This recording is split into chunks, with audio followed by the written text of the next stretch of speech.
to another episode of Savage Minds. I'm your host, Julian Vigo. Today's guest is Jason D. Hill, a professor of philosophy and honors distinguished faculty at DePaul University in Chicago. He's the author of 5 books, including We Have Overcome, An Immigrant's Letter to the American People.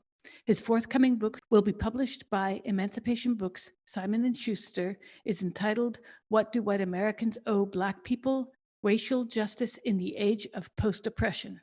Dr. Hill specializes in ethics, politics, foreign policy, and moral psychology. I welcome Jason Hill to Savage Minds. I would like to address some of the articles that you've written in very recent years, beginning with the one you wrote in Front Page Magazine, I believe it was last year, where you talk about Black victimologists. And you said if Black victimologists hate America by virtue of their suffering and historical exclusions from mainstream society, then left-wingers can gain street credibility by enlisting their Black brothers and sisters in hatred and solidarity. This struck me. It really reminded me of the way I've been saying things as well about identity politics in recent years.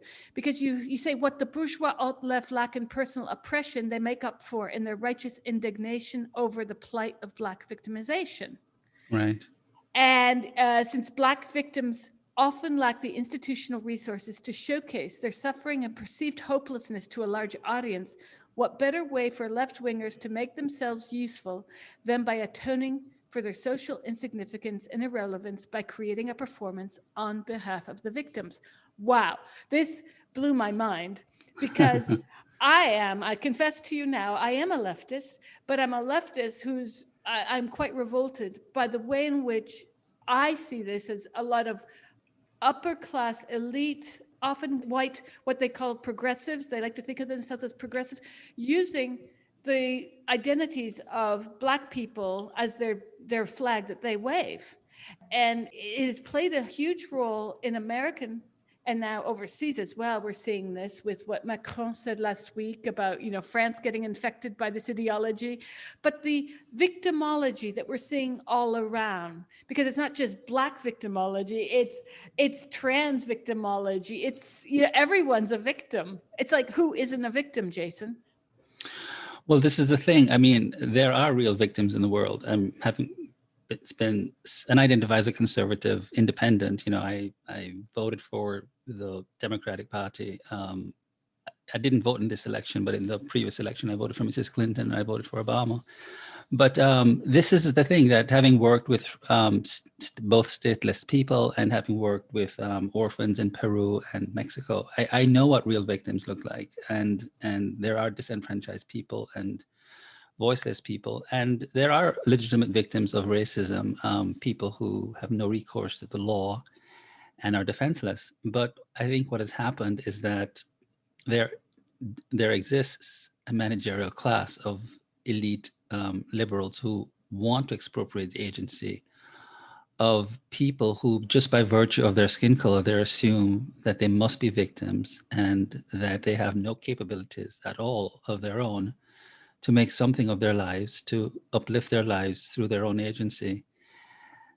And not just expropriate their agency, but also deprive them of the possibility of managing their own lives and taking care of their own lives and authoring a script of their own that can not just, the word uplift is often is often overused, not just author a way of uplifting their lives, but also navigating their way through life in its challenges.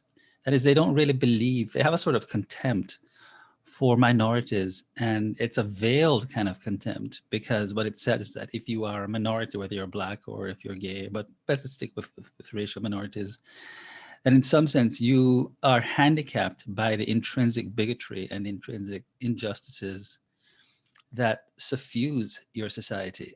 That is, there's also some sort of hyperbole going on and a failure to redress or address, I should say, the historical progresses that have been made in the United States of America. That is, and I say this quite emphatically, having lived here for 35 years now. I came here when I was 20. that I don't think race is determinant of destiny as it once was during slavery and certainly during the Jim Crow era. That is, having been granted full legal standing before the law, Blacks can use the law to their advantage, and race is no longer determinant of destiny. But it's as if a lot of these, I would use the term managerial liberals on the alt left, act as if we're living in circa Mississippi in 1950 and refuse to see the attendant changes that have been made, and treat a lot of Blacks as if they are still living under the circumstances that predate the 1964 Civil Rights Act. Well, I know coming into contact with these individuals, even virtually, I have to say that their attitude to me smacks much more of racism than a lot of racism I've come across in my life. Mm-hmm. It's this kind of paternalistic, we'll take care of you nonsense that I then find replicated when it comes to the gender wars and other issues. What I find interesting is you point out to something that also Adolf Reed has pointed out, and you guys come from very different political perspectives, but he makes a trenchant critique of the managerial class. And this has infected the left badly, such that the left is, in this last year, wouldn't we think the left would be worried about the millions of people who cannot pay rent? We're Mm-hmm. not seeing that. We're not even seeing that in Europe, by the way. And we're not seeing the left really embrace working class rights. We're seeing the left embracing, how the media covers a Black Lives March, or the fact that I recently covered the January 6th protest in DC. Obviously, we know what happened inside the Capitol, but it's shocking to me how few media outlets covered the tens of thousands of peaceful marchers outside. And you Mm-hmm. revert back to last summer, and it was the inverse. It was the media bending over backwards to excuse the burning, Mm-hmm. the harassment, even deaths, in order to say, but most of the people were peaceful, which is true. Most of the people were peaceful. But there was this, it's an incongruous approach to how the left and the right are covered mediatically. And we've seen it now. We've just seen it. And I'm coming from the left, and I'm like, but what about I want to know what the people on Capitol Hill were doing and saying. I mean, yes, I'm not QAnon. I'm very far to the left, but I still think that if we're going to live in something we want to call a democracy, we should be minimally curious about what they were saying. Right. Yet, we're not. As a liberal culture of sorts, a lot of those voices on the right are not getting heard. Why is that? Well, I think, as a philosopher, I think this is an issue of this really for me is a philosophical issue. That is, I mean, I was trained as a journalist before I was trained as a philosopher in the harsh crucibles of Jamaican politics back in the mid 80s as a young teenager. And I must say that this is an issue of cultural relativism, an absence of the belief in objectivity. And I see this in my journalism students that I think predates back to the 1960s. I think the cultural wars didn't start in the 1980s and the 1990s. I think they began in the late phase of the Civil Rights War with the emergence of these disciplines like Black studies and women's studies and Chicana studies and gay and lesbian studies and post-colonial studies, which I think stemmed from both nefarious and noble impulses at the same time. They stem from a position of advocacy, which was quite noble, generated through multiculturalism, to give voiceless and previously disenfranchised people a voice. But something quite nefarious happened. What happened was that what I call standpoint epistemology, and others have referred to it as, that occurred. That is, identity politics began to rear an ugly part of its head. I don't think all of identity politics is necessarily bad, but there's a part of identity politics that uses feelings and uses identity as the only means of appraising situations. And so there began an attack on reason, there began an attack on logic, there began an attack on Western civilization as a sort of constructs of white racist European males to suppress minorities. And this insidious attack on objectivity and the promotion of something like what I call competing epistemologies, that women had their own epistemology, that blacks had their own epistemologies, and there was no universally shared standard by which we could all appeal to adjudicate among truth claims became the norm. And as a professor in the classroom now of 24 years, this is something I'm fighting. And I think this has infected the world of journalism, where journalists no longer go out and think that we are looking for the truth. We're looking for we're looking for many things. We're looking for ratings, first of all, and we're looking for sensationalism, and we're looking for a kind of what I call perspectivalism. That is, we're looking for the subjective truths of many, many different groups, and those groups are partitioned into races and ethnics and different demographics. And so what we have are just people who are in their own little curated silos and their bubbles, who think they have a coercive monopoly on the truth, but they don't. They don't. And so I think it goes back to, dare I say, I used to be a part of this group, an outlier, but the Frankfurt School. I used to go to Prague every year, and I'm friends with a lot of these people because I'm an intellectual, and I was partnered with a socialist and a quasi-communist for 14 years, and we had various disagreements. I being an advocate of capitalism and being a conservative, liberal at the time. I considered myself not an independent and liberal, but I think with the Frankfurt School and but I would really date it back to the rise of what I call revolutionary victim studies, that deliberately wage an assault on and standpoint epistemologies emerging from these studies that were not bad things in and of themselves, in the sense that, again, giving a voice to previously people who are excluded from the domain of the ethical and the pantheon of the human community.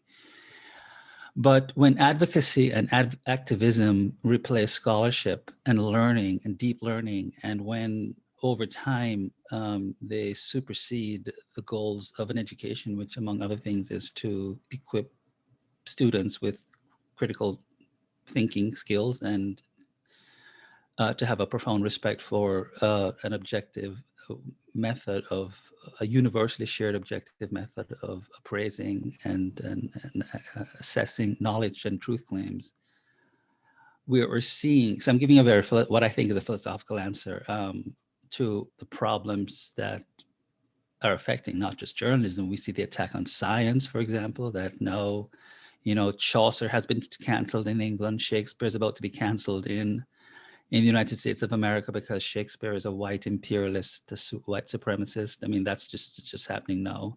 He's also cis. He's also cisgendered. Homer has been canceled in a couple of high schools in the United States of America. So we see the result in cancel culture, in the sense that none of these thinkers could have captured something about the human condition that, and Rutgers University has declared the English grammar, by the way, racist in America.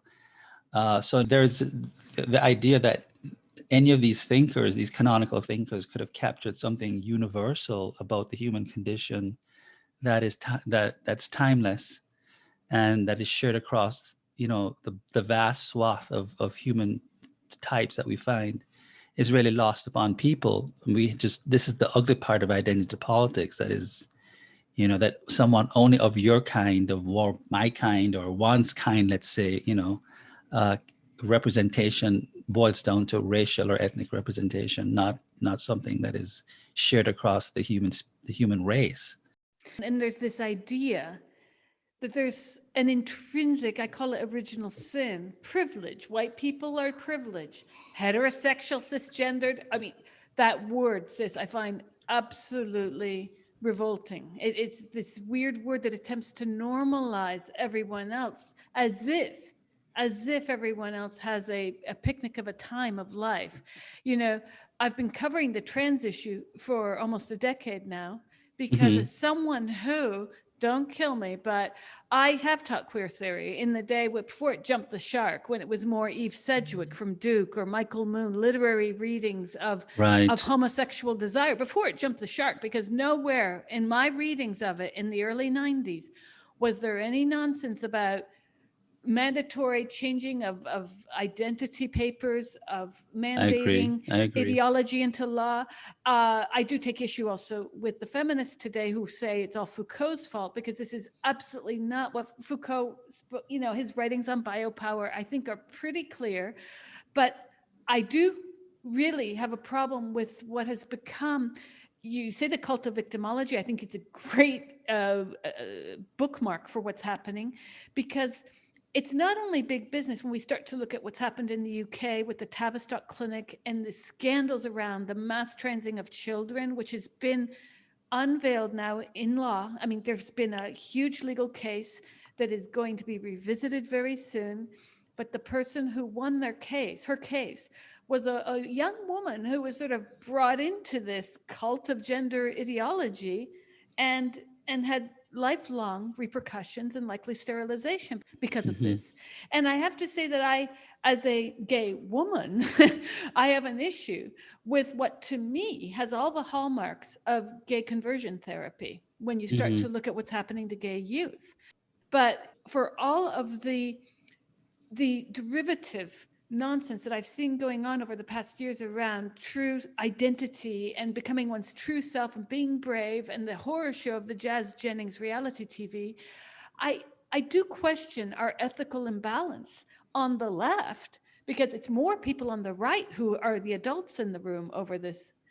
Why has the left gotten on, which is to me a 21st century circus? And I mean the word circus in the true sense of like the World's Fair, when they would bring up like the Hottentot Venus, which was a cruel thing that happened to this woman in the World's Fair in Right. Paris, or skip to all the other natives they brought from the Philippines, from South America, put in cages and made them into cruel spectacles, although for the Westerners' entertainment. But we're reliving this with Jazz Jennings, and I have seen few to no critiques of this in major media.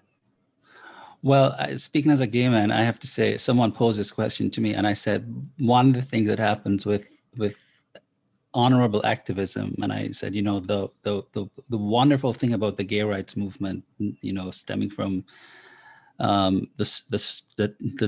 drag queens mourning the death of Judy Garland and saying we'll take this no more, and storming and power to the drag queens. I mean, these are some of the unsung heroes of that people, the kids today, forget that the drag queens were the ones who fought back and really started giving a moral legitimacy to the gay rights movement, and saying no more sodomy laws, government get out of our bedrooms.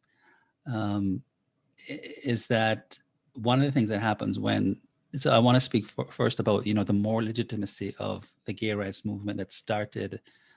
I mean, it started long before then, but in an underground way, but in a public way when the drag queens fought back, and throughout the 70s, when gay activists had the weight of ethicality on their side, and were saying that we want the rights that heterosexuals have.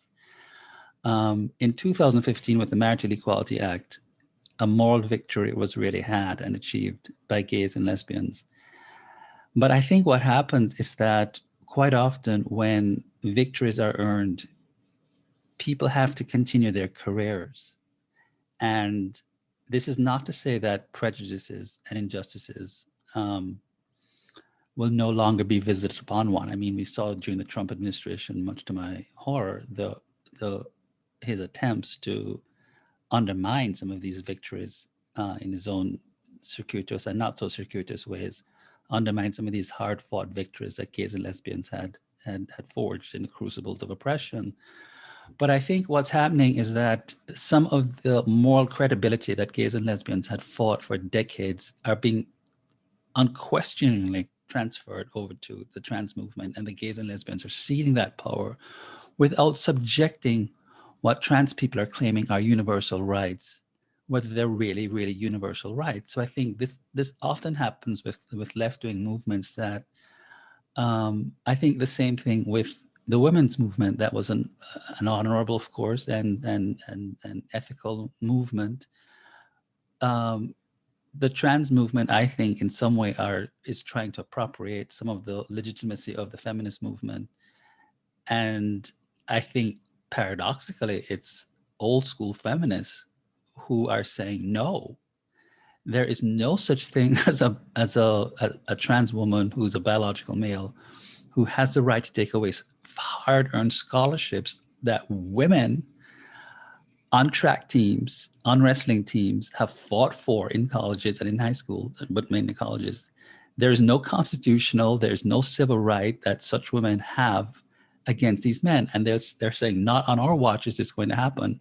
And also female athletes who are now speaking up and saying, girl power that we fought for from we were 2 years old, that our moms taught us, does not include, I'm sorry, trans women.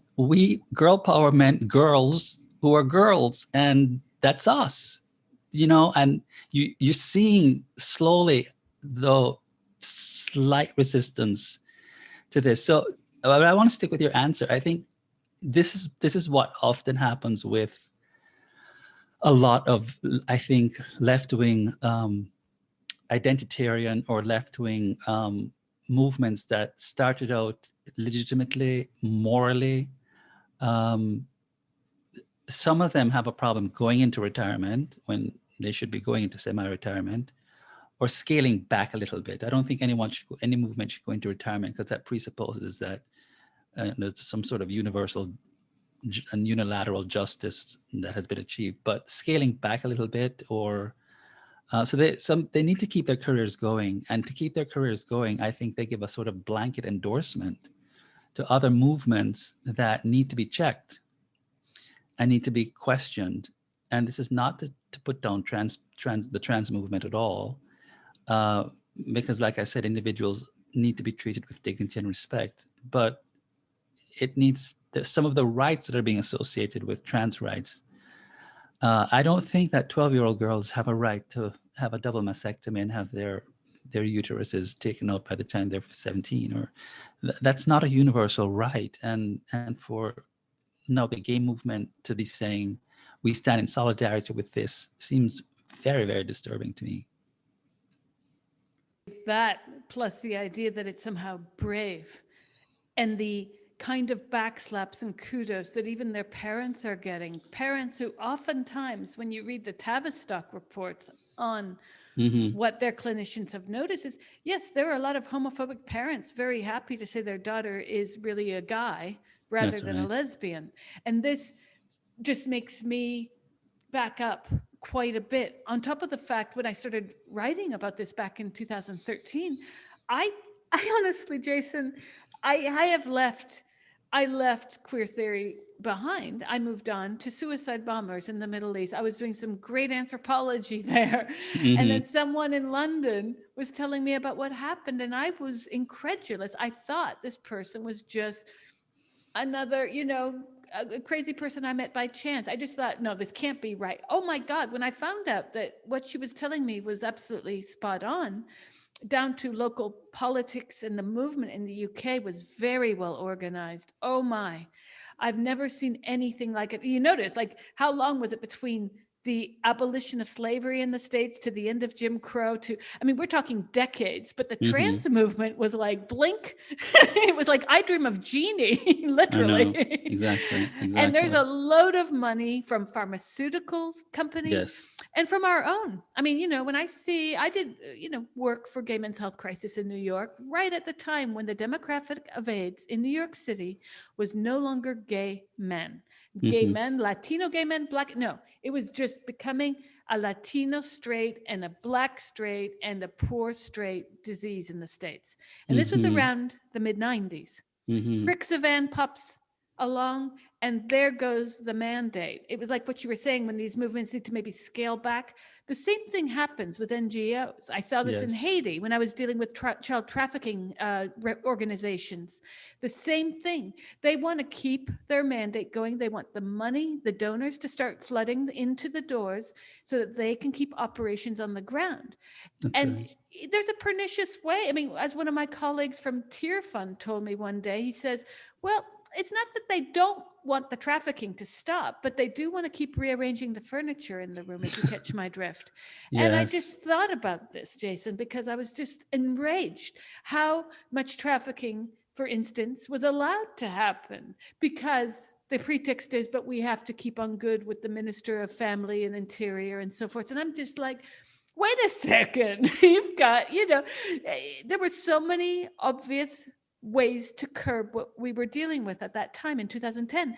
The same thing with the AIDS going away, and somehow trans came on the heels of that. Trans was the new mandate for lesbian and gay organizations that had money to spend and nowhere to spend it. And I That's do right. take issue with anyone calling any of us cis. What the hell does that mean? Boys who Exactly. are gay have to battle against gender stereotypes because they've got the whole bloody world, and teachers included, telling them they're really girls. They should really knit. They should, I mean, like, holy cow. And the same thing with girls. We're told we're tomboys, et cetera, et cetera. Meanwhile, we're being, that's the sexual part of it. Meanwhile, you mentioned the drag queens at Stonewall. Well, hey, Jason, that's transphobic because they're not drag queens anymore.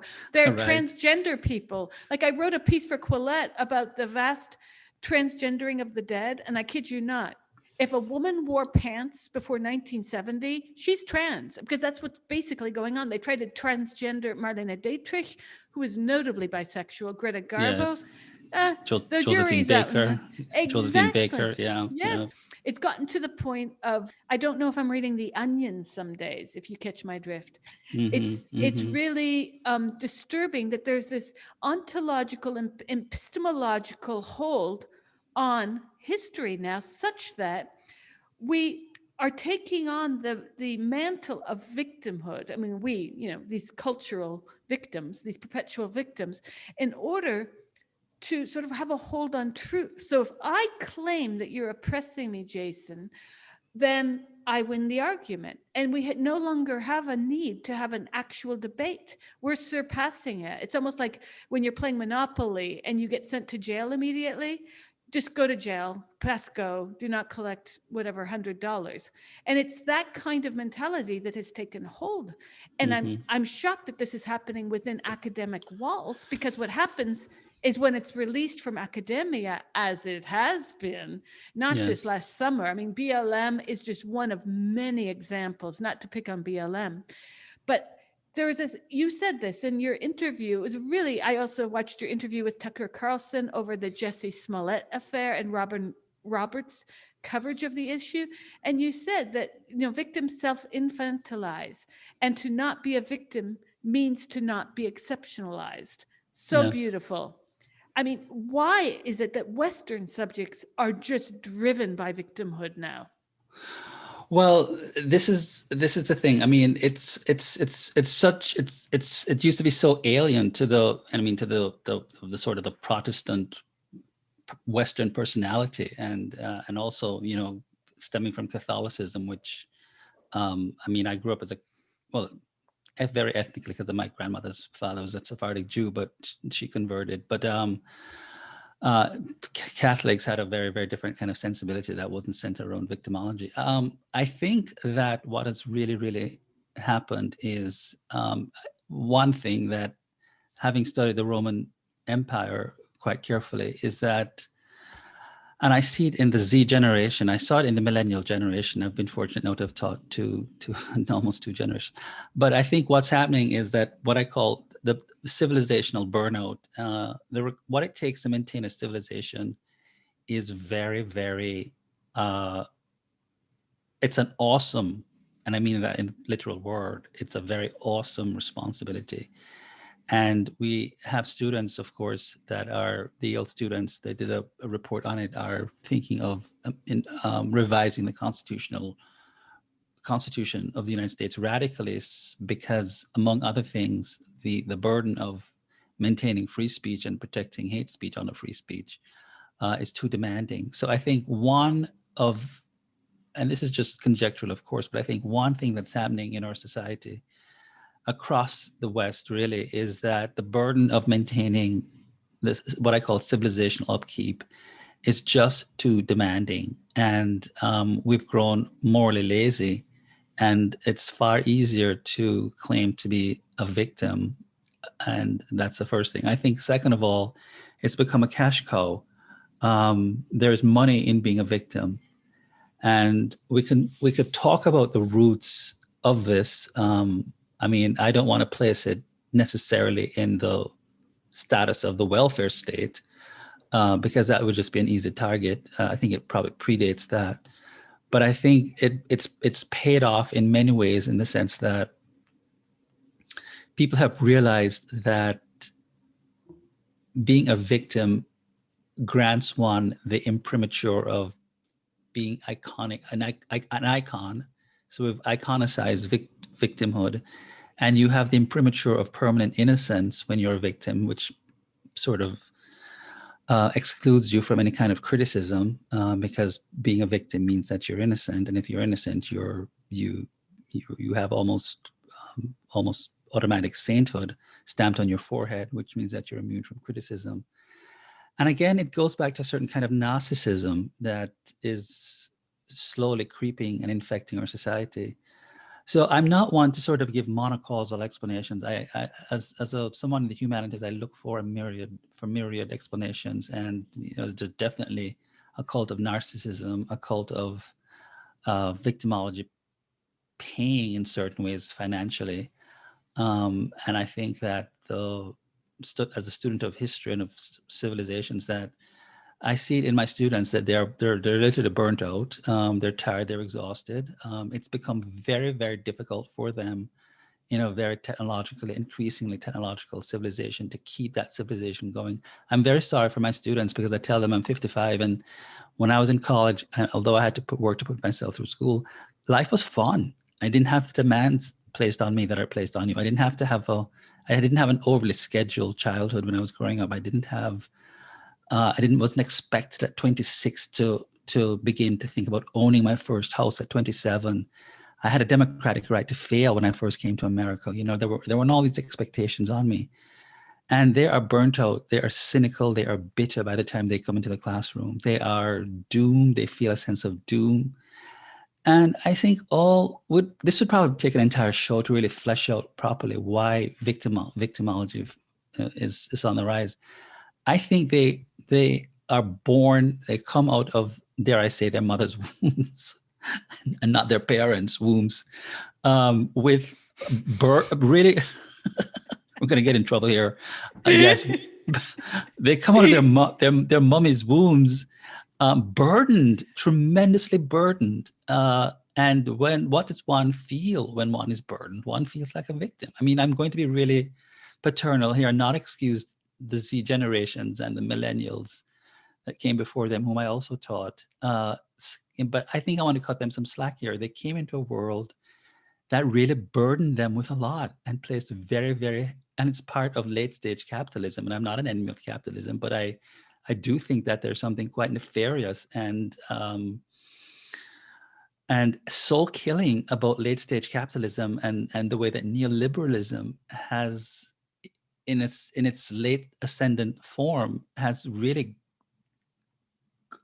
killed the souls of these young people in the demands that it has made on it, and this and the way that globalism has taken the form of transferring capital overseas, where people have lost their jobs. These students, I tell them, you're paying $40,000 here to go to DePaul, and all that $40,000 is equipping you is to be the floor manager of a small retail store, not the big executive job that you had in mind. I mean, when you lay out the story like that, people feel like they're victims. The way university is sold in the US, especially since the late 90s, I've noticed there's been a shift in this, how it's perceived. I mean, it was when we went to school, still you go to the university and then you have options. But I noticed on the subways in New York in the 90s, there would be these adverts like, "Are you feeling unfulfilled? Get a master's at the new school." And it read like pop psychology plus, throw in Frankfurt School, right? Right. And I was teaching Frankfurt School philosophy in my media classes at the new school. I was very happy to be teaching even Edward Said. But when I had a syllabus on Orientalism I was teaching at NYU, and one of my students said, "Well, you gave us Edward Said, but why have you put Bernard Lewis on the syllabus? And I said, well, because Said's book grew out of his critique of Bernard Lewis. So don't you think we should see both sides of the situation? Now, Right. granted, I was much more, me, politically, on the Saidian wavelength, let's call it, but I am a huge proponent of reading that which you disagree. You can't Exactly. disagree with something unless you've read it. And so I Exactly. told them, I said, if you're going to agree with anyone, it's because you've read all around the subject. Even if you come to class and you don't have the text read, then you're allowing me to tell you what you haven't read, which isn't right. So why don't you do the reading? And I had secondary readings for them to do if they so desired. But the idea that universities have become ideological boot training camps, Hmm. we're there to now be awoken the students. I'm so happy I got out in 2010 and for other reasons. But I have to say, thank goodness, because I would be one of those professors you read about in the Times that got deplatformed or mobbed or whatever. I mean, I recently spoke to Heather Haying, who, she and Brett Weinstein's debacle at Evergreen State University. I mean, there are serious issues of the students being made into ideological warriors. And then is it Hmm. any wonder when that bites them on their rear ends? Yes, yes, yes. And we've But seen that just yesterday. Are you aware? This is great. I had the Schadenfreude moment of the year, and it's only February. But Alison Kerr, who's, I believe, a philosopher, American philosopher at St. Andrews, guess what she's done the last many years of her career? She's been one of the major proponents that sex is a fake science. It's not real. Gender is real. So what happens when her contract is not renewed at St. Andrews? There are loads of people outraged. The New York Times wrote a piece about her saying this is, sexist, and she's been pushed out of a field in a department she created because two men are there. I love it. I'm about to put up a piece after we talk. I've pretty much finished it, basically saying, good. More people like this, and I'm so sick of the women that push this nonsense because, as you said, women have babies, and I'm so sick of this sex isn't real nonsense. But then they suddenly realize sex when a man has taken their place, because all that man has to do, according to their own doxa, is say, I'm a woman, I'm non-binary, I'm demi, fruity, tooty, whatever, right? yes, yes. So she was, hoisted by her own petard, as they say, and I have no sympathy. And the reason why I have no sympathy is not because I'm some meanie, but I think it's going to take legal cases, like has happened in the UK with the recent Tavistock case over Hmm. children being tranced and given hormone blockers that just 10 days ago they found, oh, duh, less bone density, growth is stunted, untold other conditions because they were not all tested. And meanwhile, yes, we have to have more Alison Kerrs who are shown the door, because a man can identify as a door mantle if he wants. I mean, we can identify as anything.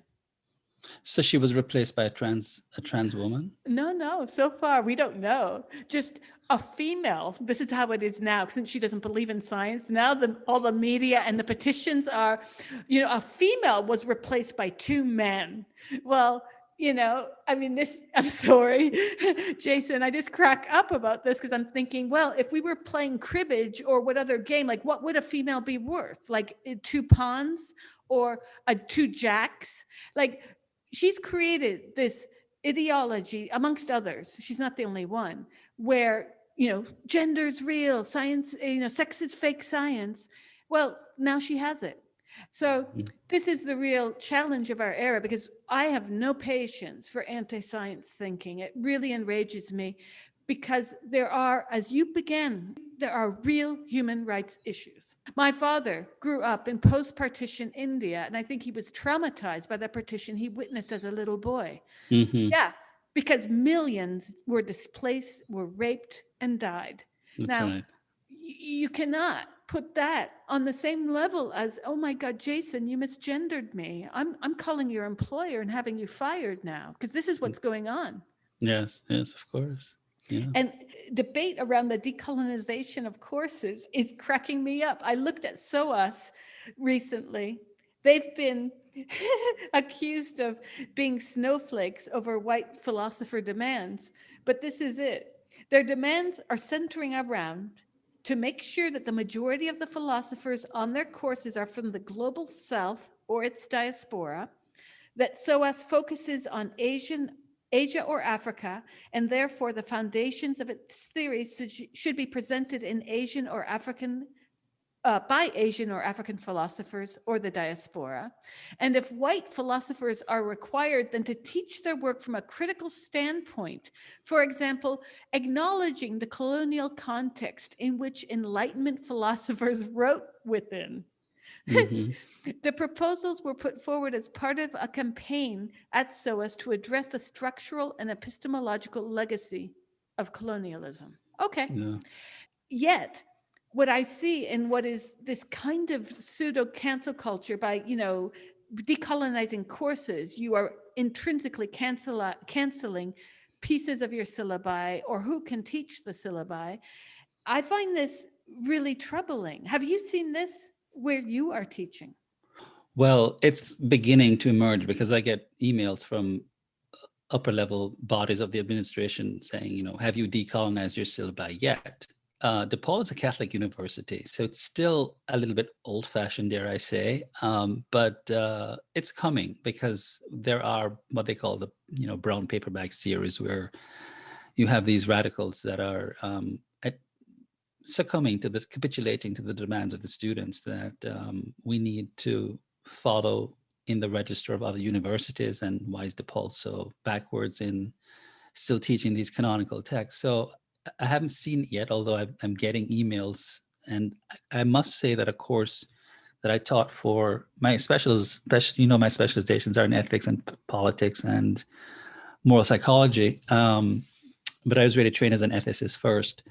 And I taught a course, but I was developing an interest in cognitive and neurobiology. So I taught a course for 8 years. I boned up on it for about 3 before I taught it on neurobiology and what's happening in the brain and consciousness and all of that stuff. And I imported a lot of epistemology and philosophy of mind in there. And a couple of times in the last 2 years, students broke down, some students, and said, this is white supremacy that you're teaching. And I said, why? And they said, well, because the rectitude and the intransigence of the scientific method we all know is racist and it's white.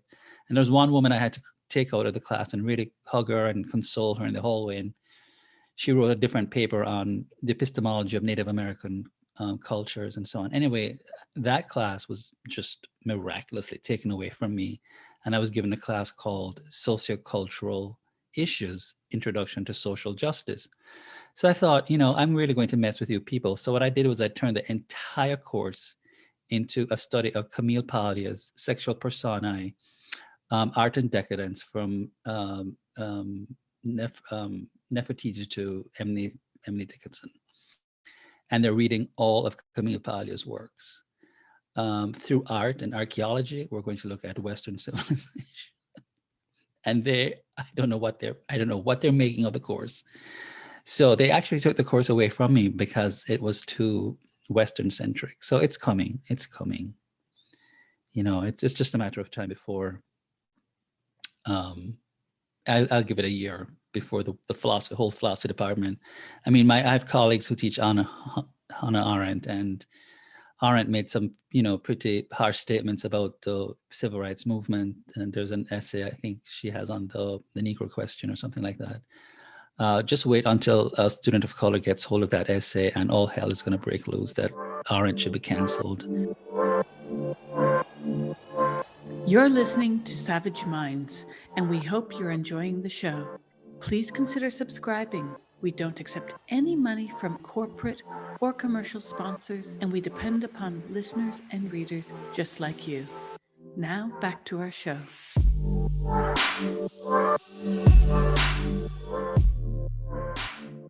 At the end of the day, Jason, who's not going to be canceled? I mean, I find it not coincidental that many of the people, the most vociferous speakers of the BLM protests this past year, were not oppressed white people. I mean, and I use this all in quotes, especially the notion of whiteness, because one of the things that's bothered me for years has been how all the pretense to talk about racial injustice and whiteness, it's like, wait a sec, maybe whiteness is the problem.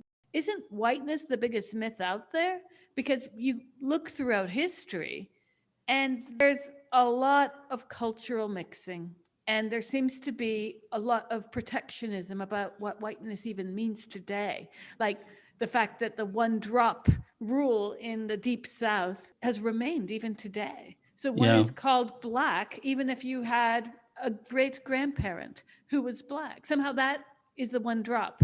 But we won't talk about the fact that, well, your own country, I have so many friends from Jamaica who tell me most people have no clue about Jamaica. We've got, people aren't aware there's German Jamaicans, Chinese Jamaicans. And I'm Hmm. like, I know, like people who are not from certain parts of the world have no idea, but then they generalize. It's supposed to all be like Hollywood to them. This is the thing, and I wanted to, I want to share a story about. I don't like to impute ill motives to people, but this notion of the abolition of whiteness and the question of whiteness studies. I mean, I think this is all a veneer, under a peeling, cracking veneer, under which is something very, very, very. I don't use the word as a philosopher evil very often, but I want to tell you a story, and you're listening to a story of something that was reported to me by a friend who has a sixth grade son, and he is a believer in in American public education, public funded education, what I would call government schools. And he's a radical left winger. We're good friends, and we like to spar. And anyway, he's because of COVID, he's been unemployed, but he's sort of well off, so he doesn't mind. He gets to spend time at home with his children. And his son was in a Zoom classroom, and he noticed that there was a brown paper bag on the dining table. Anyway, he inconspicuously situated himself so that he could observe his son. And the teacher was saying to the students, all the white students, please put your hand beside the brown paper bag. And they did. And she said, if the color of your skin is different than the brown paper bag, you're part of a problem known as systemic racism that harms all Black people, including the Black people in your class. And then she said, and if your color is a different color than the paper bag, that means you're part of not just systemic racism, but you enjoy white privilege, which means that you are a practicing racist. This is a 12-year-old child that's hearing this. I said to, and so he slammed down the computer and he sent his son to his room, and he was horrified. And I said to his son, do you know what is being done to your child? Your child is being made to feel guilty at 12 years old because he's white. Guilt implies wrongdoing. Now, what concomitant emotion is your son going to feel when his inchoate, unfocused mind begins to focus towards a tangible object that he perceives as Black? Guilt implies wrongdoing. He knows that he's done no wrong at 12 years old, consciously, to any Black child. He's going to feel hatred and resentment, and he's going to become a white supremacist, because his white supremacy is going to be the only form of agency that will protect him against incursions against his agency. And he was horrified. I said, that's what the public schools are doing today in America. Those alt-left wingers are producing white supremacy under the auspices or under the aegis of producing anti-racists. And he looked at me and he said, he finally got it, that his 12-year-old son, in being told that he was a systemic racist and enjoying white privilege at 12 years old. This is going on among not just sixth graders, but I've heard fourth and third graders, that he would eventually, by feeling guilty, I said, he's going to feel resentment, because no one likes to feel guilty for something that they haven't done wrong. And he's going to feel racist. And he might, I softened it. I said, he might. It's emotions like that could turn him into a white supremacist. And that, what I felt was a cold shudder when he told me that story, and that's the inverse of how these anti-racist programs in schools and these. I mean, it's one thing to conduct an anti-racist workshop among adults who are free to sort of just close their eyes or meditate or go off on a daydreaming trip to the Caribbean. But when you have a 12-year-old child being told that If his skin color doesn't match the brown paper bag, he's part of the problem. There's something really insidious and nefarious. It's also racist at heart. Let's stop pretending racism is a one-way street. It's not. And I'm thinking of Anthony Appiah's notion of racialism more than even racism.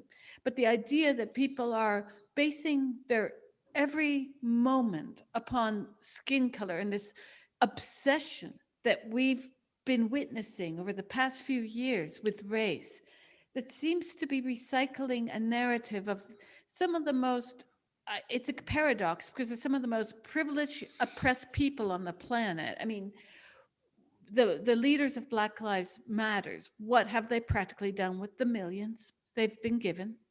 What effectively has been done to improve racism? And I ask this seriously, not as a call out. I do want to know why those of us on the left, the few of us who are criticizing this kind of tokenism within this culture of everyone's guilty by birth, I disagree with this. I've learned a lot more from people who are more to the right of center on this particular issue, because the decolonization, of course, is the insistence that there's such a thing as a female penis, the call to abolish all history classes also last summer, the notion that I've also seen you spoke on, that grammar is racist. Where have we gone that suddenly people taking a pleasure to read books, and I'm thinking back to even Baldwin, who's spoken about this.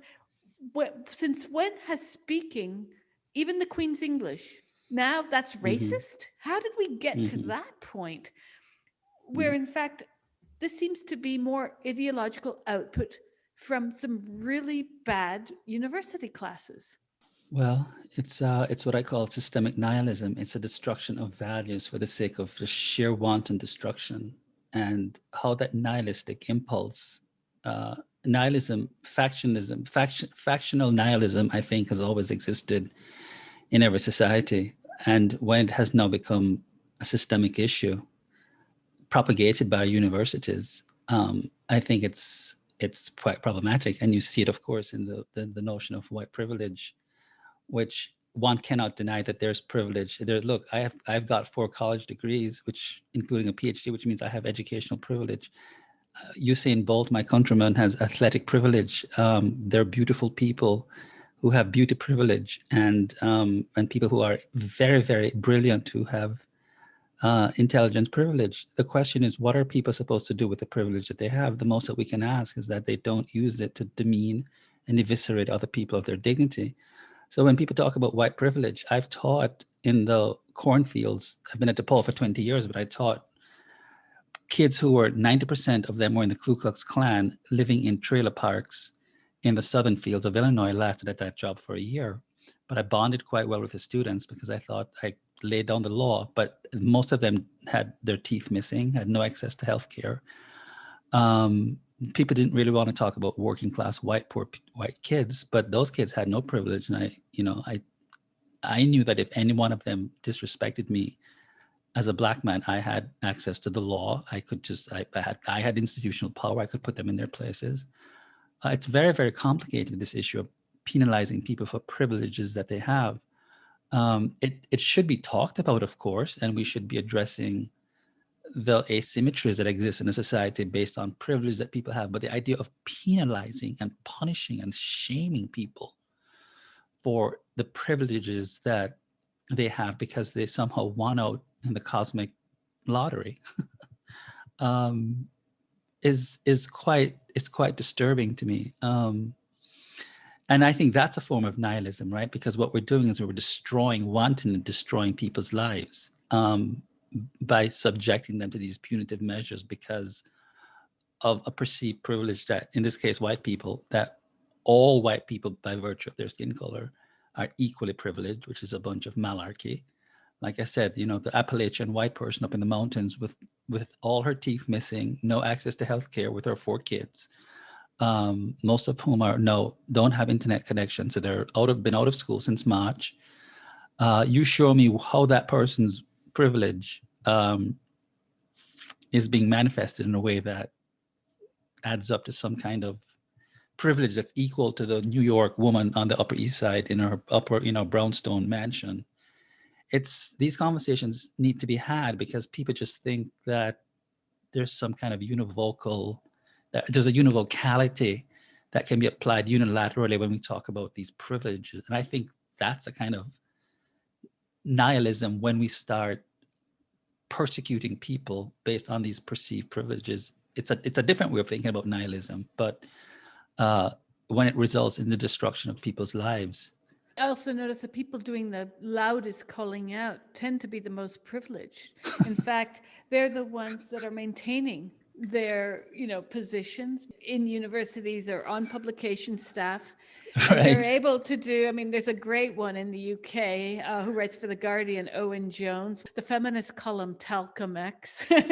He writes one piece after another about how oppressed he and his trans brothers and sisters are on a pretty regular basis, calling out, transphobic lesbians and women. And I find it quite ironic that the most privileged people have all this time to gripe about, most oppressed people, have the most time to gripe about privileged people. And the oppressed people I've met don't even have internet connections. So these people have very loud bullhorns. Exactly. This gets back to this notion of how grammar being racist. Is this not a stealth attempt to keep people down? Or Exactly. is this a way of ghettoizing the very people that often, again, white people are running with this show as well. And they're in very privileged positions. They don't have to show how much money they're making while they go finger pointing around the room at cisgendered evil lesbians. There's a paradox right there about how class issues are completely ignored. But I don't want to impute evil motives to people because that would be psychologizing people. And that's a very dangerous thing to do, but you can only judge by the actions. The people who are claiming grammar is racist are the people who have a level of articulacy and a facility with the language that is unprecedented.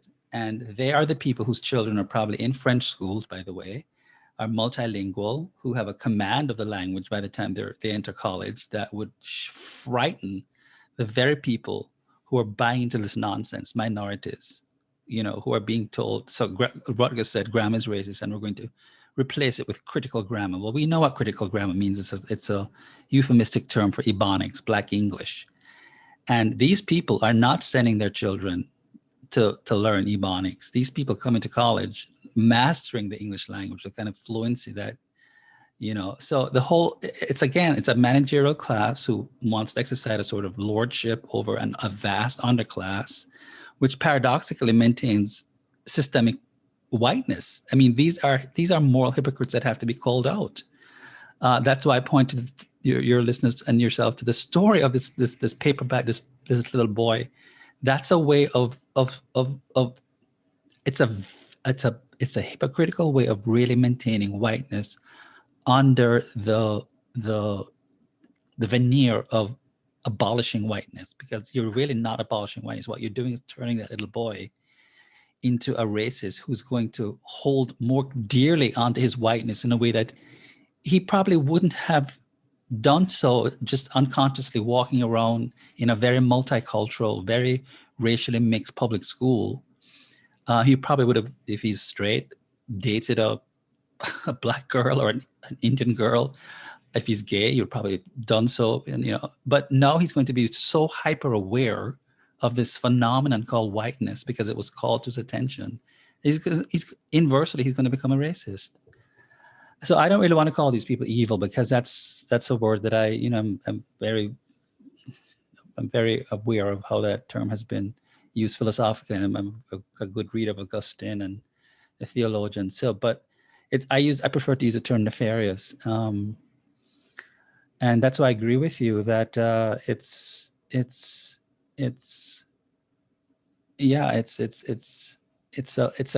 prefer to use the term of them producing a sort of managerial class. When you say that grammar is racist, you're already inoculated from the fallout that is going to occur from people who buy into that nonsense.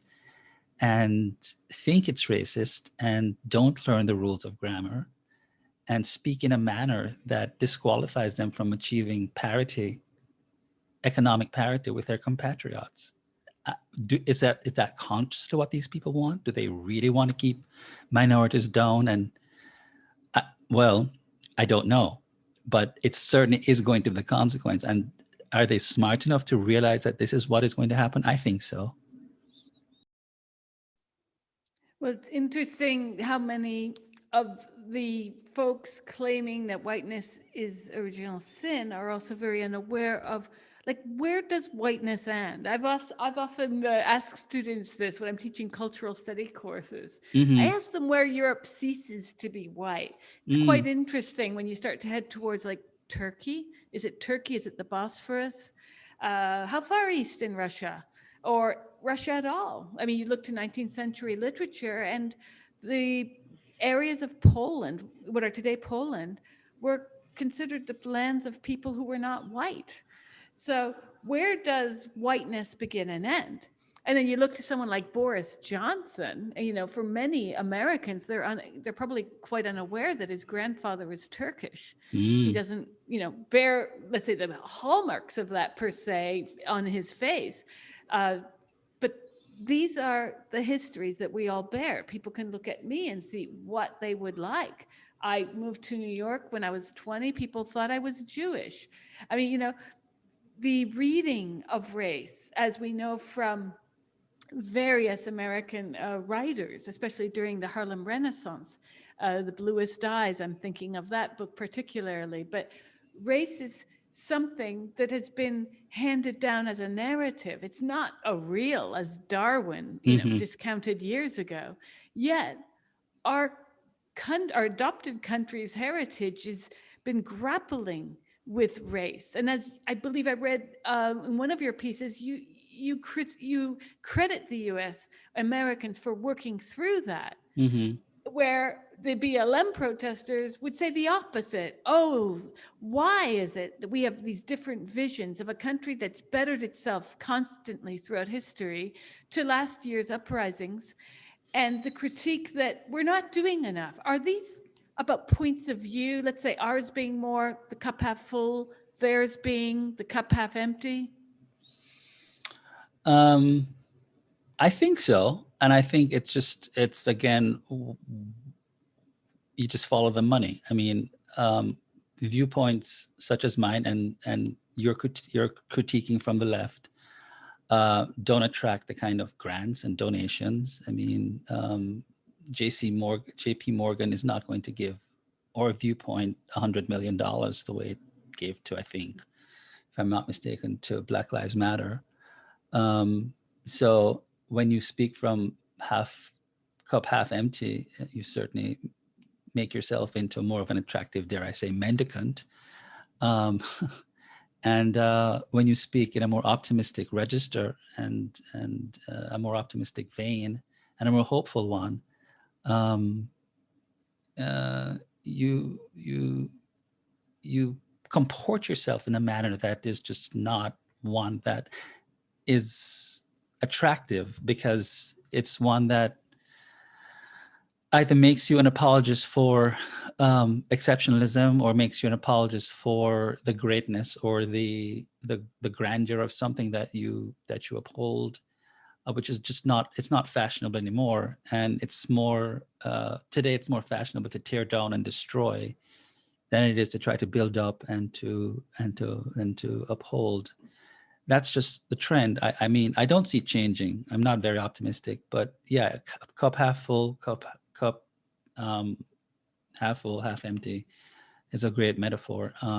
The half emptiers speak more in destructive terms and in more one of mendicancy, and people also feel good about themselves if they think that they can respond to those sorts of pleas, because it makes them think that they're the benefactors of a cause to which they can address. And it's all quite narcissistic to me, and it's all quite full of a lot of self-righteousness. But it's become very, very fashionable to be a deconstructionist in not in the necessarily the Derridian way, but in the sense of decentering and destabilizing and tearing down for a number of reasons. You referred to late capitalism. I've been making quite a few critiques about some of the associated problems related to late capitalism, which I've also linked to identity politics and to the performance of identity. It's not just that you have an identity, it's how you perform it. And part of that performance is at once then, how is it that women are not supposed to be offended by a man who wears a dress, who says that now we must call him by his preferred pronoun? Okay, what does that mean to women, when at the same point, if you recall Adolf Reed's piece about Rachel Dolezal saying Rachel Dolezal good, Jenner bad, or Rachel Dolezal bad, Jenner good. So that we're supposed to now understand that Rachel Dolezal cannot identify as Black. That's bad. But we're supposed to understand Jenner as great, brave, And I have a problem with the way that we're being given indexes, especially through media, of how we're supposed to perform in relation to another person's performance. Yeah. What happened to my ability to say, well, you want to call yourself Shirley? That's your name. I'll call you Shirley. But I think you're asking for a bit too much for me to follow through and all the rest, because I still see a guy in a dress, and you should wear a dress. You want to wear a dress. This is where that term of drag queen, now you can't say drag queen anymore, or can you say drag queen? Because it depends on who you're talking to. Oh, I say it all the time. Yeah, well, I do too, but that's verboten in today's world, that we're supposed to now assign a gender soul, because that's what gender identity is. It's about having this internal soul. And I'm like, I grew up fighting the sexism that was imposed upon me. And I do think also boys have to fight, especially gay boys, and in different ways. But I fought to be my person. I want to be a person. I don't want to be someone who is said to have an affinity for lace and pink and anything that is considered, an easy bake oven. I don't know. That was not me. I happen to like to bake. I happen to like to sew. I happen to like to do a lot. I changed my car battery the other day, and I had an audience around me in the parking lot of the hardware shop. And these women were shocked. They had never in their lives seen a woman change a car battery. And I was like, oh, it was quite easy. And, I am not a man because I did it. I don't even feel masculine while doing it. At the same time, I didn't feel feminine while popping out 3 babies.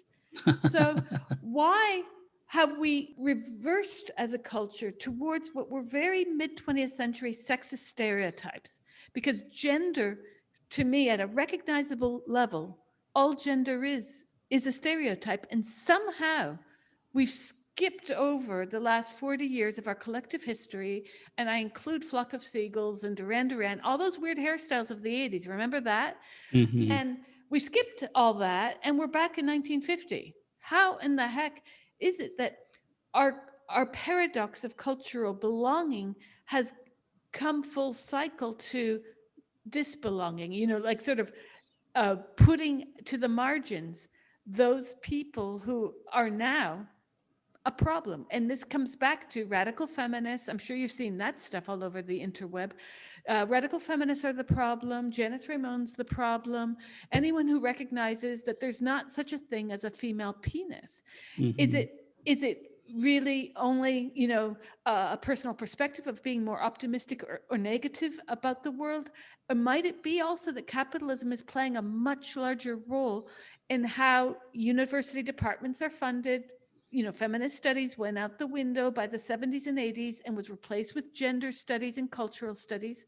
Africana studies came in, and out went other categories of studies. And it's all in the cyclical wave to get students to sign up to, as you so rightfully described earlier, a degree that might allow them to be today, in today's market, a manager at a ShopRite. Yeah. I think all of those things are absolutely correct, and I think too that what's going on is there are a couple of things too that that I might add to that. One is that everyone wants to have his or her cake and eat it, and we can't do that. It's childish to think so. And by that I mean, we grown-ups realize that, proper adults realize that there are always concessions that one has to make as we navigate through life, and that there's a healthy degree of compartmentalization. I love Erving Goffman, the great sociologist, because he talks about the persona and the masks that we wear, and without sacrificing necessarily our authenticity. And as adults, we realize that the world is not an extension of our living room. In the privacy of our own homes, we can have access to the plethora of our identities, and we can sing in the shower, and we can role play. But when we get out into the world, there are certain parts of our identities that are concealed. I think today's young people, really, from coming to my classroom in their sloppy pajamas and their sweaty sweatpants and funky hoodies, think of the world really and as an extension of their living rooms, in the sense that they want to have access to every single sphere of their identity and impose it. And this, you see this in the trans movement. You see this in so many movements, and transpose it on the rest of society. And it's quite childish to think that the world is a dumping ground or repository of your living room, or of your corporeality, of your body, that you can just. So the world has become progressive. Paradoxically, I think, as the Western world has become more progressive and more accommodating of people's identities, and that's a good thing. The bad side is that we have a world in which the demands concomitantly come with certain laws and mores that are imposed on not necessarily dissenters, but the rest of society that doesn't necessarily accommodate to those mores and mores. So you have trans people or you have gay people, or you have any number of people who want to transform the world exactly according to their image, and the world must behave with almost calendrical exactitude according to how they want the world to behave. It's like a 2-year-old stamping his foot in the store. I want the candy and I want it now. So with progressivism and with a kind of leniency and with a kind of permissiveness, I think has come, I want my cake and I want to eat it too. And society has allowed this. So I think this is part of what we're seeing. And that, I think that speaks to the magnificence of Western civilization, that with permissiveness and progressivism has that we've allowed fewer and fewer people to have to wear the persona and wear the mask, that we can be more authentically who we are and express ourselves and be ourselves in a public sphere. But it comes at a cost. And the second thing I think is that what I call magical thinking, wishful thinking, that the primacy of consciousness over existence, that people just make stuff up. I mean, I'm shocked at the way that students just make up words in my class and say, like, I'm in one of my classes, I'm teaching, we've left Aristotle and Plato and Mill and Kant, and they're really, really happy. And we're now on the contemporary stuff, animal rights and abortion and terrorism. And there's a particular feminist writer whom I like, Claudia Card, and we're doing Virginia Held on terrorism. And Virginia Held sort of just like dismiss the definition of terrorism as a patriarchal, horrible definition. And each student just made up their own definition. I said, you cannot make up your definition of terrorism. And they said, terrorism is conflated with war and terrorism. And I said, where's this coming from? And they said, well, this is just how I feel. And I said, and this is, I use that example to show that people make stuff up, that there was a time when concepts had a kind of specificity to them, and they adhered to reference in the world, that concepts correlated with existence in the world that you could point to. But now people are just free to make stuff up. I wake up one morning and I feel this way, and then you should call me this thing. And if you don't call me this thing, you can get fired from your job.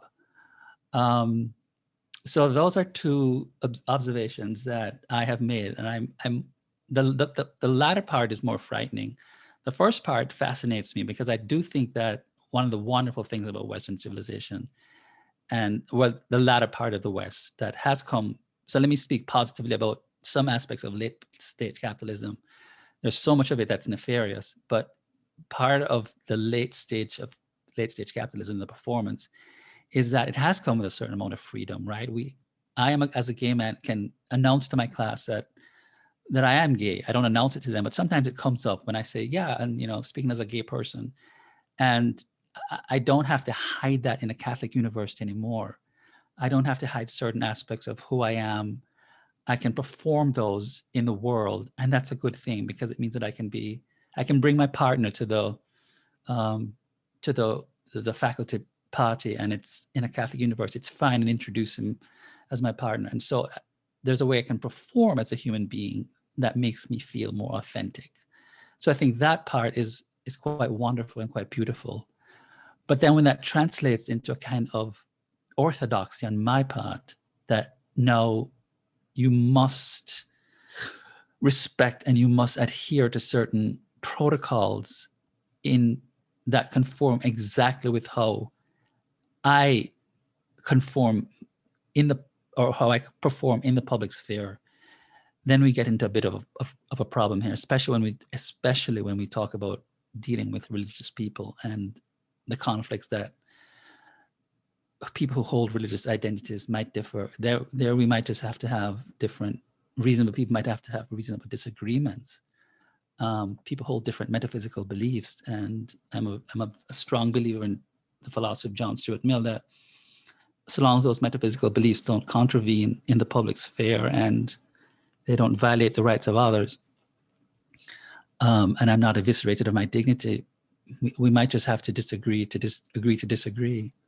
But do you understand what I'm saying about that late stage part of freedom and performance that comes with permissibility and a kind of laxity? That's a wonderful part of the gay rights movement, the women's movement, has an underside to it that breeds a kind of narcissism and a kind of infantile expectation of other people to perform exactly the way you want them to perform in relation to the freedom that you now have. And when they don't perform exactly, you stamp your feet and you get very, very angry.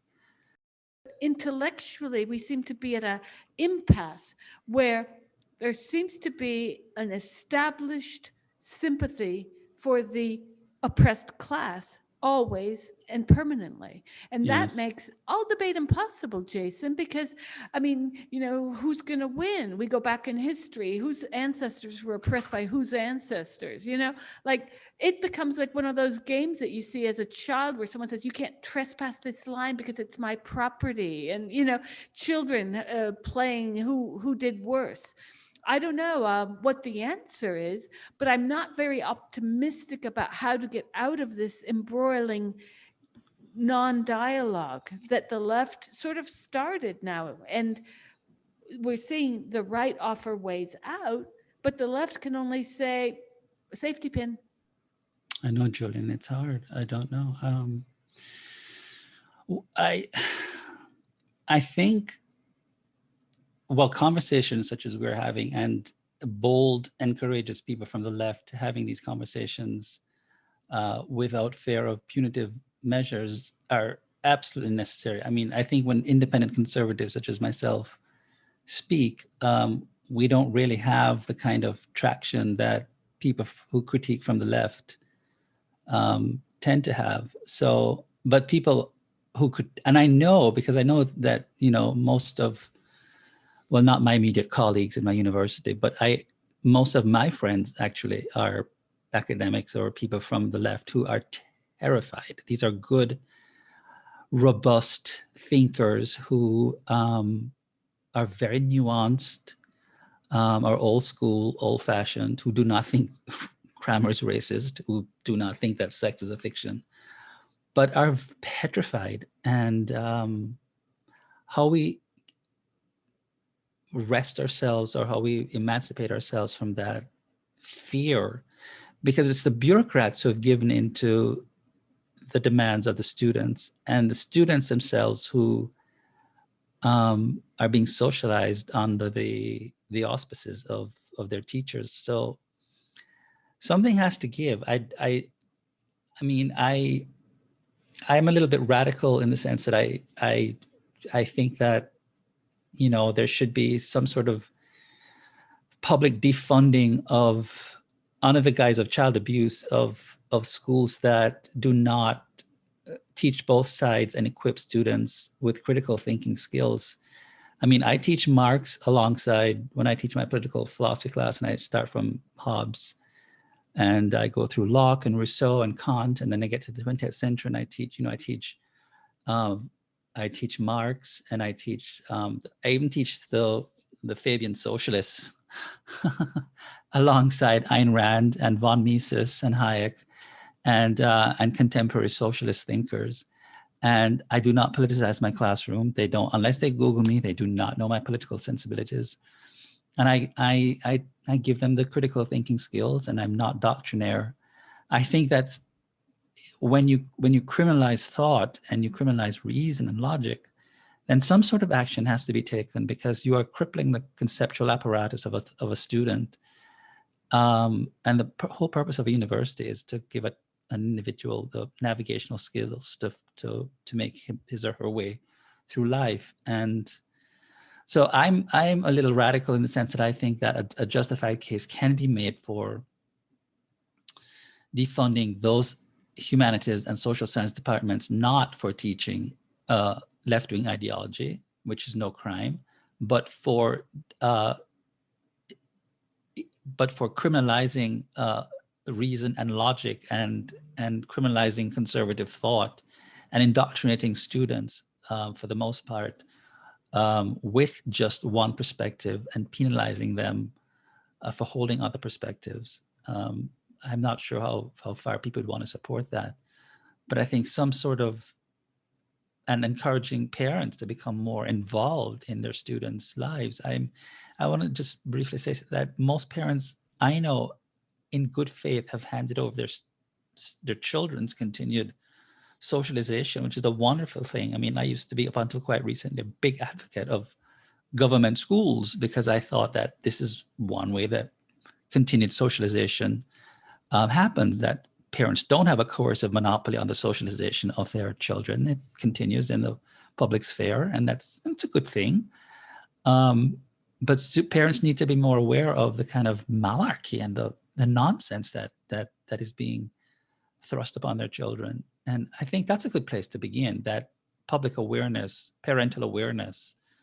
I can't tell you how many parents now are just appalled at, because of COVID, of what their children are being, or how their children are being taught. It's not so much what, it's the manner and the kind of aggressive manner in which they're being taught. So before we get, I'm an advocate of limited government involvement in anybody's lives. So I think parents should really, really be aware, and then make certain demands of the schools. Again, you don't want parents sort of, that's why you send your child to school, to be taught. I don't want parents intruding too much or trespassing too much. But I think we've crossed a threshold where the institutions are abrogating their responsibility to equip children to really truly learn. I remember when I went to graduate school, there were very few people who paid for their graduate studies. And today it's less and less the case. These Mm-hmm. are, gosh, they're big ka-ching cashiers full of willing victims to, pay over large sums for advanced degrees even now. And to be schooled in what they're being told is the thing to parrot. And what worries me is that, undergraduates are still, most of them are legally adults, but it's that slippage point of age where, yes, parents don't want their kids to be working at the 7-Eleven down the street because they think that this degree will help them, and that even if they can't afford their child's education, that these children can take out student loans and pay them back. And it's all with the hope of the dream of tomorrow. And part of Mm-hmm. that hope isn't only being able to get the job from, the movies that were all being shown. I mean, how many movies are made about people who work selling carpet cleaning products? Not Exactly. many. It Right. really is a question for the left to pose itself as that should be criticizing many vehicles that are going on within the advertising aspects of higher education.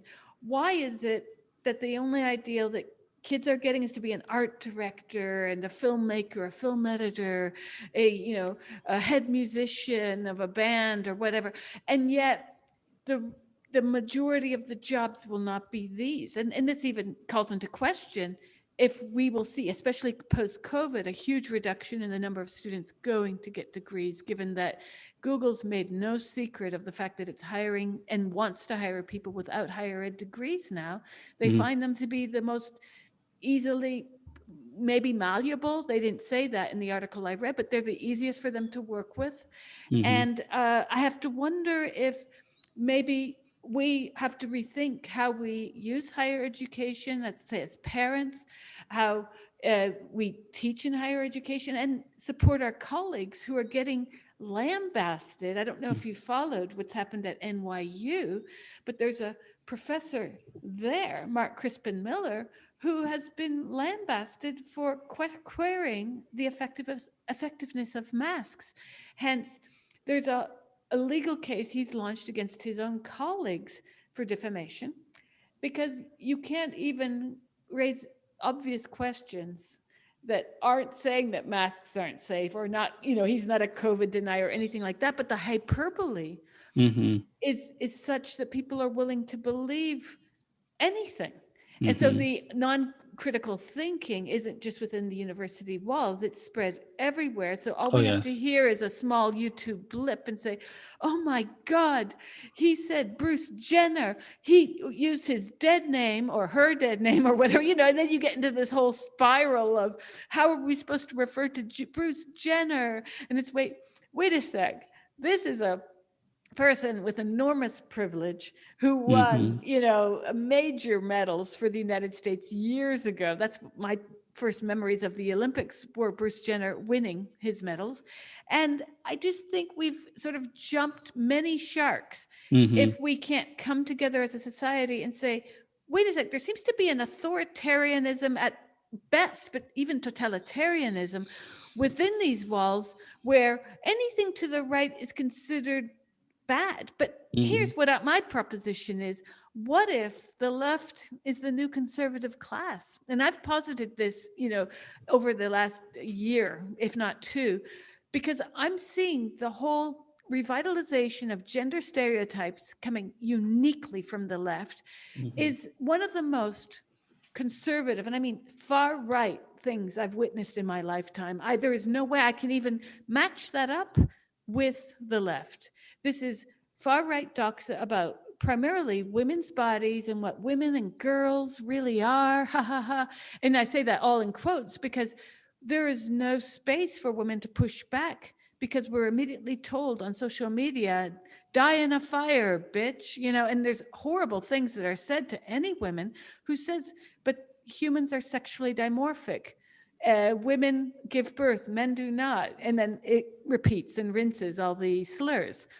So we're in this point of the only way that people feel like they have some kind of currency, even symbolic in the lack of economic currency, is to be woke, especially on Twitter and other social media spaces. And this is why capitalism figures so closely. In the absence of money, a roof, most kids can't get a house today. We're going to see the home ownership rates plummet now, because language is cheap, right?